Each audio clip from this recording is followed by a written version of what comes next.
오늘 이 이야기를 듣는 모든 분들의 마음에 하나님의 평안이 가득하기를 먼저 기도합니다.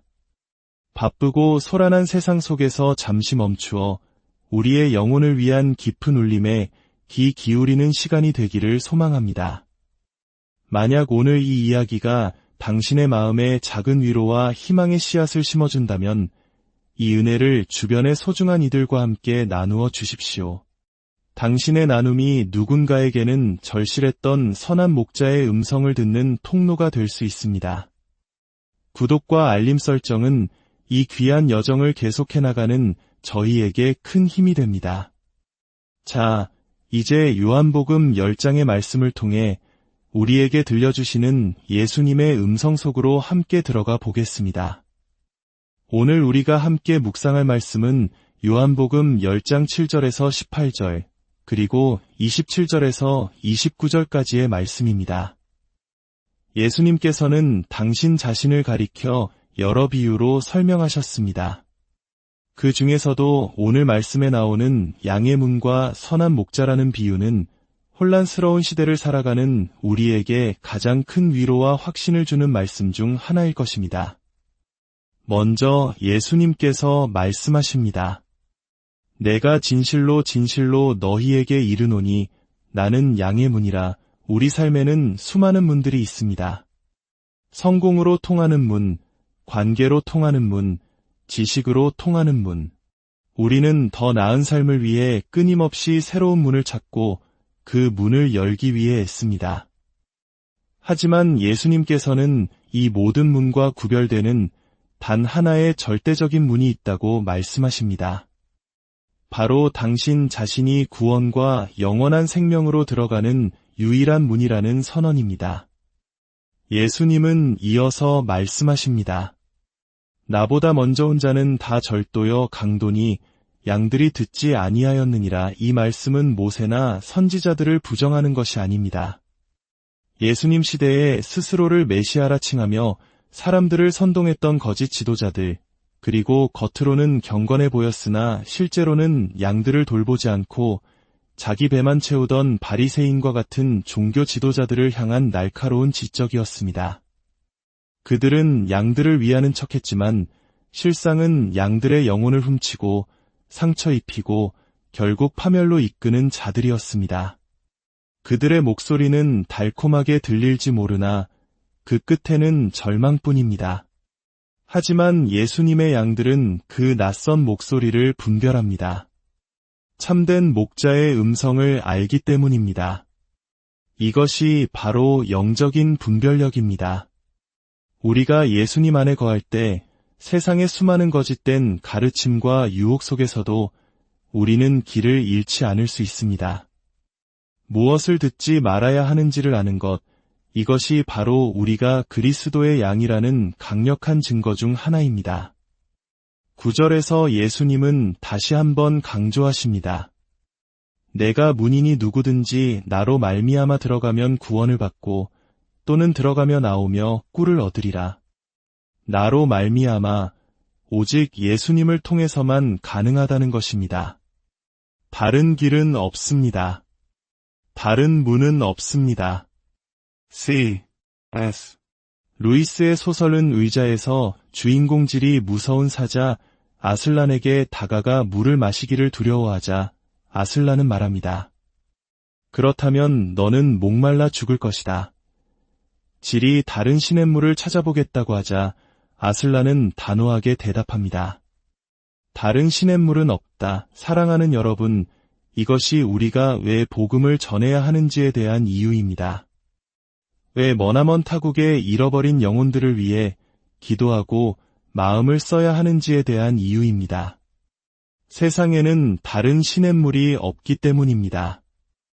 오직 예수 그리스도라는 생명의 샘물만이 영원한 목마름을 해결할 수 있습니다.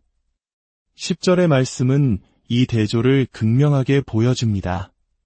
도둑이 오는 것은 도둑질하고 죽이고 멸망시키려는 것뿐이요. 내가 온 것은 양으로 생명을 얻게 하고 더 풍성히 얻게 하려는 것이라. 거짓 지도자들은 결국 우리에게서 빼앗아갑니다. 우리의 시간, 에너지, 그리고 영혼까지도 말입니다. 그러나 예수님은 우리에게 주시기 위해 오셨습니다. 그냥 생명이 아니라 풍성한 생명을 주시기 위함입니다. 혹시 우리 주변 사람들이 기독교인을 보며 풍성한 삶을 떠올릴까요? 아니면 율법에 얽매여 답답하고 지루하게 살아가는 사람이라고 생각할까요? 예수님이 주시는 풍성한 삶이란 모든 문제가 해결되고 매일이 행복한 삶을 의미하지 않습니다. 그것은 우리의 어리석은 선택의 결과로부터 우리를 건져내시고 죄의 속박에서 우리를 자유케 하시며 하나님의 자녀로서 누리는 새로운 차원의 삶으로 우리를 인도하시는 것을 의미합니다. 한 간호사가 뇌암으로 투병 중인 한 환자의 차트에 이렇게 기록했다고 합니다. 부적절할 정도로 기쁨, 죽음을 앞둔 고통 속에서도 그의 얼굴에는 세상이 이해할 수 없는 평안과 기쁨이 넘쳤던 것입니다. 이것이 바로 예수님이 주시는 풍성한 생명의 한 단면입니다. 세상이 줄 수도 알 수도 없는 하늘의 기쁨입니다. 이제 예수님은 두 번째 비유로 넘어가십니다. 나는 선한 목자라. 선한 목자는 양들을 위하여 목숨을 버리거니와, 여기서 선하다는 헬라어 칼로스는 단순히 도덕적으로 착하다는 의미를 넘어 매력적인, 아름다운, 본질적으로 훌륭한이라는 뜻을 담고 있습니다.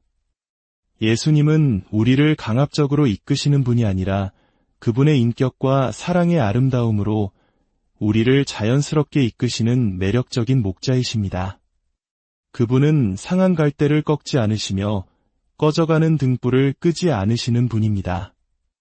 우리의 연약함을 아시고 우리의 상처를 외면하지 않으시는 분입니다. 이것이 바로 우리 목자 되신 예수님의 모습입니다. 이 선한 목자는 삭군과 완전히 대조됩니다. 삭군에게 양들은 그저 돈벌이 수단일 뿐입니다. 늑대가 나타나면 그는 자신의 목숨을 구하기 위해 양들을 버리고 도망칩니다. 양들과 그 사이에는 아무런 인격적인 관계, 아무런 사랑의 관계가 없기 때문입니다. 그는 양들에게 아무런 관심이 없습니다. 그러나 선한 목자이신 예수님은 다릅니다. 그분은 우리를 위해 자신의 목숨을 버리셨습니다.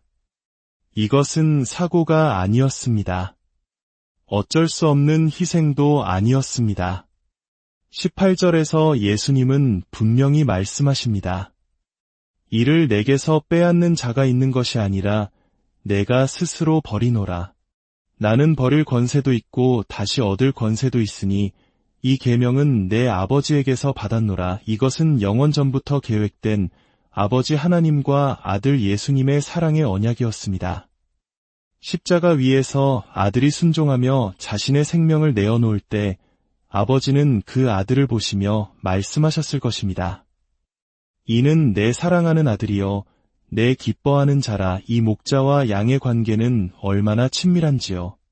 14절과 15절은 그 관계의 깊이를 이렇게 설명합니다. 나는 선한 목자라. 내가 내 양을 알고 양도 나를 아는 것이 아버지께서 나를 아시고 내가 아버지를 아는 것 같으니 나는 양을 위하여 목숨을 버리노라. 예수님이 우리를 아시는 것은 수많은 사람 중 한 명으로 아는 일반적인 지식이 아닙니다. 이것은 우리 한국인들이 소중히 여기는 정의의 개념을 뛰어넘는 깊고 인격적인 알미입니다. 목자가 양 한 마리 한 마리의 이름을 부르듯 주님은 당신의 이름을 아십니다. 당신의 기쁨과 슬픔, 당신의 깊은 고민과 아무에게도 말하지 못한 상처까지도 다 아십니다. 예수님께서 사마리아를 지나가셔야만 했던 이유가 무엇일까요? 지리적인 이유 때문만이 아니었습니다. 그곳 우물가에 상처 입고 소외된 당신의 잃어버린 양 한 마리가 있었기 때문입니다. 나무 위에 올라가 있던 세리 삭개오를 향해 삭개오야, 속히 내려오라. 내가 오늘 내 집에 유하여야 하겠다라고 말씀하신 이유는 무엇일까요? 그가 바로 주님이 찾으시던 당신의 양이었기 때문입니다. 주님은 지금도 당신을 찾고 계십니다. 당신의 이름을 부르고 계십니다. 마지막으로 예수님께서는 하나의 양떼에 대해 말씀하십니다. 또 이 우리에 들지 아니한 다른 양들이 내게 있어 내가 인도하여야 할 터이니 그들도 내 음성을 듣고 한 무리가 되어 한 목자에게 있으리라. 이 우리는 당시 유대인들을 가리킵니다. 그러나 예수님의 사랑과 구원은 그 울타리를 넘어섭니다. 예수님께서는 내게 다른 양들이 있을 것이다가 아니라 내게 다른 양들이 있다고 현재형으로 말씀하십니다. 아직 복음을 듣지 못했지만 영원 전부터 하나님의 택하심을 받은 이방인들, 즉 오늘날의 우리와 같은 사람들을 이미 당신의 양으로 여기고 계셨던 것입니다. 이제 유대인과 이방인의 구분은 없습니다. 인종이나 문화, 사회적 지위의 장벽도 없습니다. 오직 선한 목자의 음성을 듣고 따르는 하나의 양떼만 있을 뿐입니다. 그리고 이 양떼는 절대적인 안전 가운데 거합니다. 왜냐하면 우리의 안전은 양 우리라는 물리적 울타리의 견고함에 달려있는 것이 아니기 때문입니다. 우리의 안전은 목자와의 거리에 달려 있습니다. 목자 곁에 꼭 붙어있는 한 우리는 안전합니다. 28절과 29절의 약속을 들어보십시오. 내가 그들에게 영생을 주노니 영원히 멸망하지 아니할 것이요 또 그들을 내 손에서 빼앗을 자가 없느니라. 그들을 주신 내 아버지는 만물보다 크심에 아무도 아버지 손에서 빼앗을 수 없느니라. 우리의 구원은 우리의 믿음의 강도에 달려있지 않습니다. 그것은 우리가 믿는 대상, 결코 무너지지 않으시는 전능하신 하나님의 손에 달려있습니다. 이것이 바로 우리가 세상의 어떤 풍파 속에서도 흔들리지 않을 수 있는 이유입니다. 사랑하는 여러분, 예수님은 오늘 우리 각자에게 말씀하십니다. 나는 너의 유일한 문이다. 나를 통해 들어오너라. 그러면 참된 구원과 풍성한 삶을 누리게 될 것이다. 나는 너의 선한 목자다. 나는 너를 위해 목숨까지도 내어주었단다. 세상의 어떤 위험도 너를 내 사랑에서 끊을 수 없다. 혹시 지금 삶의 광야에서 길을 잃고 헤매고 계십니까? 수많은 목소리들 속에서 누구의 말을 따라야 할지 몰라 혼란스러우십니까? 당신을 진정으로 사랑하며 당신을 위해 목숨을 버리신 선한 목자의 음성에 귀를 기울이십시오. 그분은 당신의 이름을 부르며 안전한 푸른 초장과 쉴만한 물가로 인도하실 것입니다. 예수님과 함께하는 삶은 결코 지루한 삶이 아닙니다. 때로는 어렵고 실망스러울 때도 있으며 위험할 수도 있습니다. 하지만 분명한 것은 그 어떤 삶보다 놀랍고 의미 있는 최고의 모험이 될 것이라는 사실입니다. 함께 기도하겠습니다. 사랑의 하나님 아버지, 오늘 말씀을 통해 우리를 향한 당신의 놀라운 사랑을 다시 한번 깨닫게 하시니 감사합니다.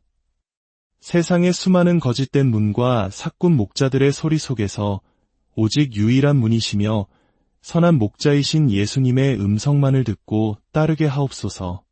우리가 주님을 아는 것보다 주님께서 우리를 더 깊이 아심을 믿고 우리의 모든 삶을 주님의 손에 온전히 맡겨드립니다.